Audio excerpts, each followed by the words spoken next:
Bonjour à tous, donc aujourd'hui on se retrouve pour un nouvel unboxing, cette fois-ci pas de la bécannerie mais de VSX, un site que j'ai découvert il n'y a pas très longtemps grâce au groupe France Mobilette sur Facebook.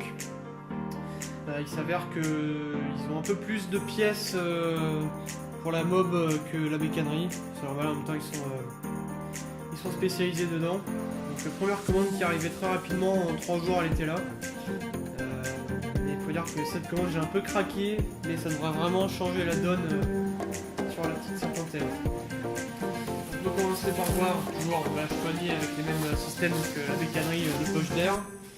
Donc, premier temps, la petite courroie crantée mal aussi. Vous allez voir à quoi ça va servir plus tard. Celle-là, elle a une longueur de 868 si je ne me trompe pas. Donc ça sert pour les variateurs grande plage. Il faisait une petite promo sur l'huile, donc j'en ai profité pour prendre une petite réserve de Motul 800, Motul 800 ou alors l'autre huile de la Samouraï, un petit combat. Bon, j'avais essayé la Samouraï, maintenant j'essaye la 800, on verra bien ce que ça donne. Apparemment celle-ci est mieux, ce que j'ai pu entendre. Donc on va voir, il y en a un qui servira pour la MBK 51, l'autre pour la 125 DTX. On verra bien si ça fume plus ou moins. Bon, ensuite, un nouveau petit carbu, 17.5 de chez Delorto. Là j'avais un 19, il a commencé à souffrir un petit peu. J'étais en montage souple avant et le manchon faisait que de se fissurer le caoutchouc. Donc je me suis dit je vais essayer un montage fixe, rigide, sur une pipe adaptée. Apparemment à haut régime l'essence aurait tendance à mousser dans la cuve, donc ce qui pourrait causer une perte de haut régime. Bon, on verra bien ce que ça donne. Tout ça c'est pour aller bien sûr avec le Doppler ER1 que je vais monter prochainement sur un nouveau moteur que j'ai commandé sur le Bon Coin. Un nouveau bas moteur avec allumage électronique et le vilebrequin d'origine pour monter justement le Doppler ER1 tout proprement. Une petite bombe de nettoyant frein, ça fait pas de mal, surtout pour nettoyer les freins à disque de la DTX. On pourra aussi s'en servir pour nettoyer les freins tambours de la mob, parce que je trouve que ça a tendance à pas trop accrocher en ce moment.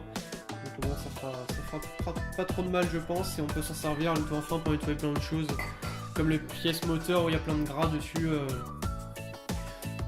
Ça part super bien.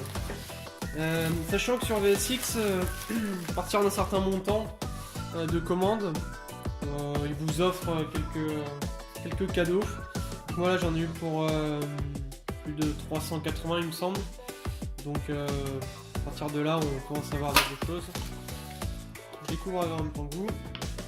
C'est une petite tasse VSX, c'est toujours plaisir. Ça ira bien au travail ça. Ensuite, pour aller avec la nouvelle config, justement avec le nouveau Doppler ER1, des clapets Doppler.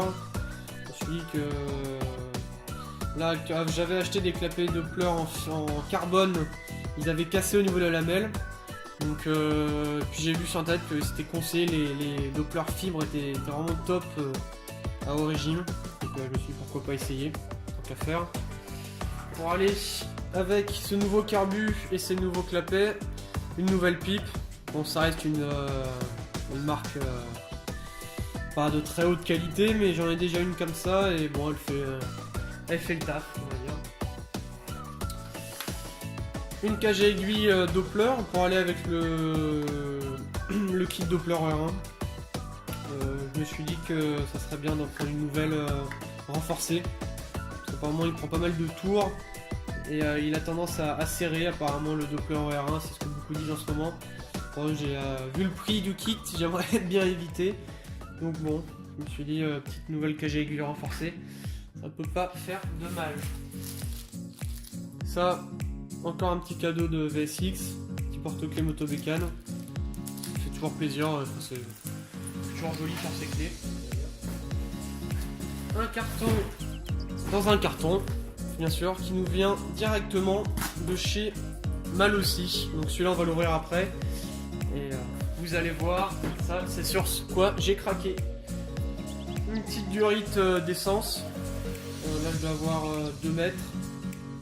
Bon ça c'est pour refaire ma durite d'essence parce que j'en avais, elle commence à durcir et à bien craquer. Et puis pour mettre des durites aussi sur les trop-pleins. Pour faire, de faire ça bien. Hop. Pour pas que ça dégueulasse tout le moteur si jamais ça vient dégueuler. Ça c'est un petit kit de joint pour moteur AV10. Ils vendaient pas ça trop cher sur VSX, c'était quelques euros. Donc ça fera pas trop mal si jamais je dois démonter mes carters pour pouvoir changer le joint. Et c'est surtout pour les joints de clapet et de pipe que j'ai pris ça parce qu'ils vendaient pas à l'unité. Et vu que je remontais un moteur tout neuf, tout propre, autant avoir tous les joints propres à disposition. Une petite enveloppe.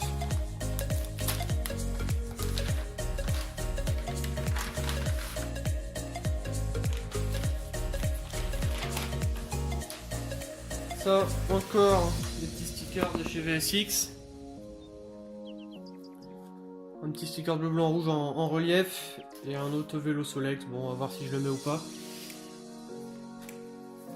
Là, j'ai pris 2 joints d'embase Doppler ER1 pour le Doppler, histoire d'en avoir un de rechange au cas où.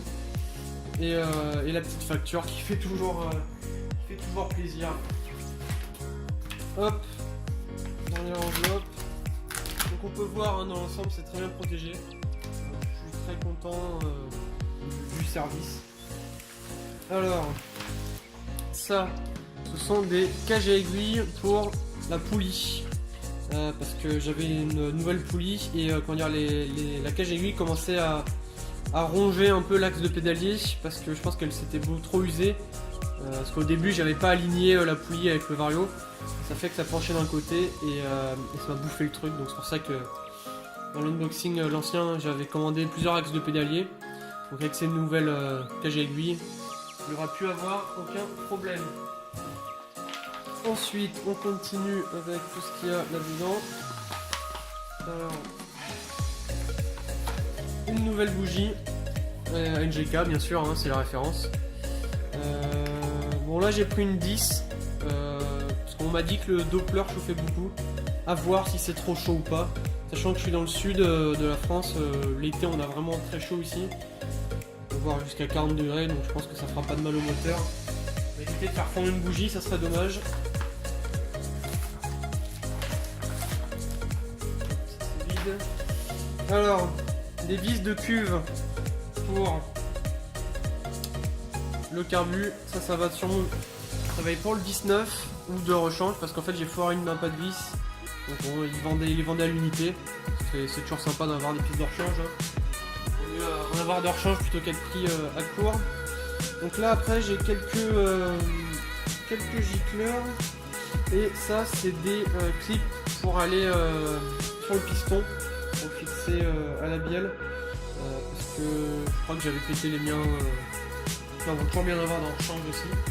Et là du coup quelques gicleurs pour pouvoir régler le 17.5. Je dois avoir 80. On n'arrivera pas à avoir 80. 90. 85. 83. 88 et 78. Bon c'est un peu dans le désordre. Il faut savoir que j'en ai déjà plein, hein, ça coûte pas très cher des gicleurs. Toujours bien d'avoir une petite flopée pour pouvoir peaufiner les réglages, je crois que c'est toujours appréciable. Alors.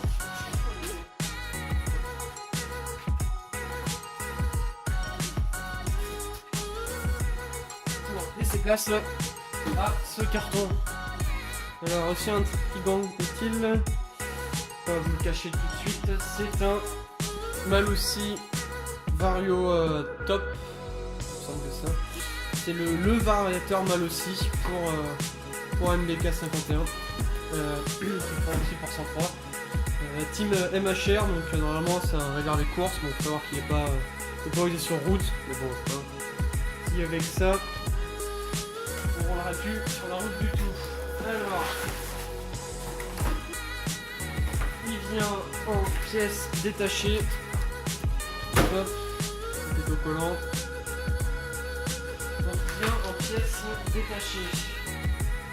Donc avec le corps du variateur, la joue fixe et ça c'est l'axe, je sais plus comment ça s'appelle, l'axe du milieu.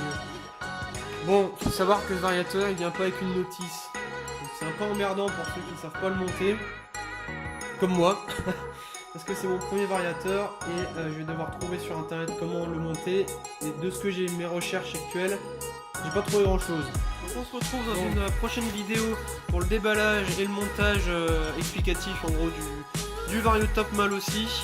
Savoir que c'est un montage inversé avec embrayage pour un BK51, donc peu de gens me connaissent. On va voir si c'est bien ça ou alors si je me suis fait avoir et qu'il n'y a pas d'embrayage et du coup je serai en prise directe et ça risque de m'embêter un petit peu. Sur ce, passez de bonnes fêtes et un bon nouvel an.